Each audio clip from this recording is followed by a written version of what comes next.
வணக்கங்க. இது அங்காளம்மன் சத்யா வீடியோ. அனைவருக்கும் இனிய மாலை வணக்கம்.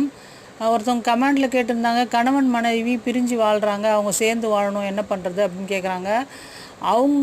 அவங்களில் ஒருத்தவங்க வேண்டுனாலும் சரி, மலையனூரில் அமாவாசை நாளில் போயிட்டு அந்த அம்மாட்ட, இல்லை அவங்க சார்பாக 2 பேர் சார்பாக வேறு ஒருத்தவங்க போய் மலையனூரில் அந்த அம்மாக்கிட்ட வேண்டுனாலும் சரி, கண்டிப்பாக சேர்த்து வச்சுருங்க. அந்த அம்மா டைவர்ஸ் ஆனவங்களே பிரிஞ்சு வாழ்ந்தவங்க 10 வருஷம் 15 வருஷம் பிரிஞ்சு வாழ்ந்தவங்களே திரும்ப சேர்றாங்க.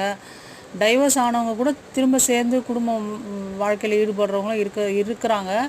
அந்த மாதிரி அந்த அம்மா சிவனை பிரிஞ்சு அவங்களே சுடுகாட்டில் காட்டேரி ரூபம் கொண்டும் அப்புறம் புத்துருவாகவும் எல்லாமுமா அந்த அம்மா படாத கஷ்டம் இல்லை. அந்த மாதிரியான கஷ்டங்கள் எதுக்காக?